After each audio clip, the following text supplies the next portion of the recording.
নমস্কাৰ সকলোকে পুনৰবাৰ স্বাগতম জনাইছো গোটৰ মহিলাসকলৰ বাবে বহুত বেছি ভাল খবৰ কিয়নো মুখ্যমন্ত্ৰী মহিলা উদ্যমিতা অভিযানৰ অধীনত যি 10000 টকা পাবলগীয়া আছিল সেই 10000 টকা পাবলগীয়া মহিলাসকলৰ লিষ্ট ইতিমধ্যে আজি প্ৰকাশ পাইছে অৰ্থাৎ গোটৰ মহিলাসকলে যে গছপুলি ৰোপণ কৰাৰ বাবদ চৰকাৰে 10000 টকা কৈ দিম বুলি কৈছিল সেই 10000 টকা পাবলগীয়া মহিলাসকলৰ লিষ্ট আজি প্ৰকাশ পাইছে গতিকে এই লিষ্টটো কেনেকৈ চেক কৰিব সবিশেষ আপোনালোকক এইটো ভিডিওত স্টেপ বাই স্টেপ দেখাই দিয়া হ'ব গতিকে ভিডিওটো আপোনালোকে স্কিপ নকৰি সম্পূৰ্ণ শেষলৈকে চাই ল'ব গতিকে পলম নকৰি ভিডিওটো আৰম্ভ কৰো প্ৰথমে আপোনালোকে গুগলত সাৰ্চ কৰিব mmua.in আৰু এনেকৈ আপোনালোকৰ পেজটো ওপেন হ'ব ৱেবসাইটটো ওপেন হ'ব ইয়াতে আপোনালোকে লিখা দেখা পাব মুখ্যমন্ত্ৰী মহিলা উদ্যমিতা অভিযান এনেকৈ আৰু ইয়াতে আপোনালোকে স্কিমটোৰ বিষয়ে স্কিমটোৰ এইম আৰু স্কিমটোৰ বিষয়ে এলিজিবিলিটি ক্ৰাইটেৰিয়াৰ লগতে সকলোখিনি ডিটেইলছ আপোনালোকে ইয়াতে পাই যাব যদিহে আপোনালোকে পঢ়ি চাব বিচাৰে তেনেহলে পঢ়ি চাই ল'ব এতিয়া আহু মেইন পইণ্টলৈ লিষ্টটো আপোনালোকে 10000 টকা পাবলগীয়া মহিলাসকলৰ লিষ্টটো আপোনালোকে কেনেকৈ চেক কৰিব সেই বিষয়ে ইয়াৰ বাবে আপোনালোকে খুহাতে থকা তিনডাল আঁচত ক্লিক কৰিব এই তিনডাল আঁচত ক্লিক কৰিব এনেকৈ ওপেন হ'ব ওপেন হোৱাৰ পাছত এনালাইটিক্সত ক্লিক কৰিব এনালাইটিক্সত ক্লিক কৰাৰ লগে লগে এনেকৈ আপোনালোকে লিষ্টটো দেখা পাব ইয়াতে আপোনালোকৰ ডিস্ট্ৰিক্ট ওয়াইজ ডাটাসমূহ দিয়া আছে ইয়াৰ উপৰি আপোনালোকে এলএসি ওয়াইজতো লিষ্টটো চাব পাৰিব সকলোবোৰ ডিস্ট্ৰিক্টৰ ইয়াতে কিমান কি সকলো দিয়া আছে ইয়াতে আপোনালোকে দেখিবলৈ পাব ডিস্ট্ৰিক্ট নেম ফৰ্মছ কালেক্টেড অৰ্থাৎ মুঠ কিমান ফৰ্ম কালেক্ট হৈছিলে হেইটো দেখিবলৈ পাব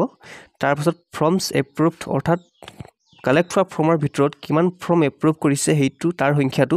তাৰ পাছত ফৰ্ম ৰিজেক্টেড অৰ্থাৎ মুঠ কালেক্ট হোৱা ফৰ্মৰ কিমান ফৰ্ম ৰিজেক্ট হৈছে তাৰ সংখ্যাটো ইয়াতে দেখিবলৈ পাব তাৰ পাছত ৰিকমেন্ডেড টু ডিএলএমসি এটো দেখিবলৈ পাব ইয়াত ডিস্ট্ৰিক্ট ওয়াইজ কিমান গৰাকী মহিলা সিলেক্ট হৈছে বা কিমান গৰাকী মহিলাই 10000 টকা কৈ পাব তাৰ সংখ্যাটো দেখিবৰ বাবে আপোনালোকে ইয়াতে ডিস্ট্ৰিক্ট নামৰ ওপৰত ক্লিক কৰিব লাগিব উদাহৰণস্বৰূপে মই লখিমপুৰ ডিস্ট্ৰিক্টৰ ওপৰত যদি ক্লিক কৰো তেনেহলে ইয়াতে আমি লখিমপুৰ ডিস্ট্ৰিক্টৰ সংখ্যাটো দেখিবলৈ পাম ডিস্ট্ৰিক্টৰ নামৰ ওপৰত ক্লিক কৰাৰ লগে লগে সেই ডিস্ট্ৰিক্টৰ আন্ডাৰত কিমানটা ব্লক আছে সকলোৰে নাম ইয়াতে দেখিবলৈ পাব ইয়াতে লখিমপুৰ ডিস্ট্ৰিক্টত 9টা ব্লক আছে সকলোৰে নাম ইয়াতে দেখিবলৈ পোৱা গৈছে তাৰ পাছত ইয়াতে ব্লক অনুসৰি কালেক্ট হোৱা ফৰ্মৰ সংখ্যা এপ্ৰুভড হোৱা ফৰ্মৰ সংখ্যা আৰু ৰিজেক্ট হোৱা ফৰ্মৰ সংখ্যা ইয়াতে দেখিবলৈ পাব উদাহৰণস্বৰূপে যদি বিহপুৰীয়া ব্লকত চাবলৈ যাওঁ বিহপুৰীয়া ব্লকত মুঠ ফৰ্ম কালেক্ট হৈছিল 8715 টা আৰু তাৰে এপ্ৰুভড হৈছে 8171 টা আৰু ৰিজেক্ট হৈছে 544 টা ঠিক তেনেকৈ বগিনদী ব্লকত চাবলৈ গলে বগিনদী ব্লকত ফৰ্ম কালেক্ট হৈছিল 17875 টা আৰু তাৰে এপ্ৰুভ কৰা হৈছে 16730 টা আৰু ৰিজেক্ট কৰা হৈছে 1145 টা তেনেকৈ ঢকুৱাখানা ব্লকত মুঠ ফৰ্ম কালেক্ট হৈছিল 19942 টা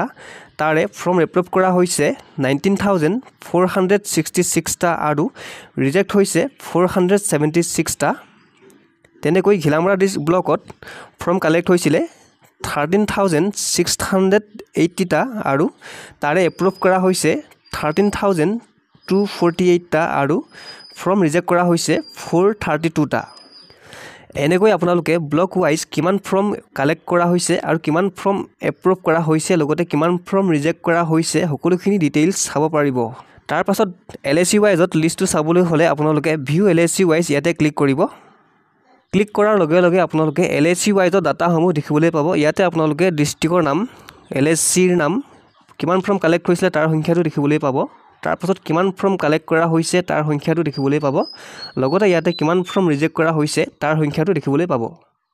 এতিয়া যদিহে আমি বজালি ডিস্ট্ৰিক্টত চাবলৈ যাওঁ বজালি ডিস্ট্ৰিক্টত দুটা এলএসি আছে এটা হৈছে বজালি আৰু এটা হৈছে ভবানীপুৰ সৰভোগ ইয়াতে বজালি এলএসিত মুঠ ফৰ্ম কালেক্ট হৈছিল 33691 টা আৰু তাৰে এপ্ৰুভ কৰা হৈছে 30533 টা আৰু ৰিজেক্ট কৰা হৈছে 3158 টা আৰু ভবানীপুৰ সৰভোগ এলএসিত মুঠ ফৰ্ম কালেক্ট হৈছিল 29709 টা আৰু তাৰে এপ্ৰুভ কৰা হৈছে 18898 টা আৰু ৰিজেক্ট কৰা হৈছে 10811 টা এনেদৰে আপোনালোকে সকলো ডিস্ট্ৰিক্টৰ এলএসি অনুসৰি কালেক্ট হোৱা ফৰ্মৰ সংখ্যা এপ্ৰুভড হোৱা ফৰ্মৰ সংখ্যা আৰু ৰিজেক্ট হোৱা ফৰ্মৰ সংখ্যা জানিব পাৰিব এতিয়া আপোনালোকক জনাই থওঁ যে এতিয়ালৈকে মহিলাসকলৰ নাম অনুসৰি লিষ্ট প্ৰকাশ কৰা হোৱা নাই, কিন্তু অতি সোনকালে হয়তো প্ৰকাশ কৰিব। গতিকে এতিয়া আপোনালোকে মহিলাসকলৰ নাম অনুসৰি লিষ্ট চাব নোৱাৰিব। আৰু যেতিয়া মহিলাসকলৰ নামৰ সৈতে লিষ্ট প্ৰকাশ কৰিব তেতিয়া আপোনালোকক ভিডিঅ'ৰ জৰিয়তে জনাই দিয়া হ'ব। গতিকে আপোনালোকে এই চেনেলটো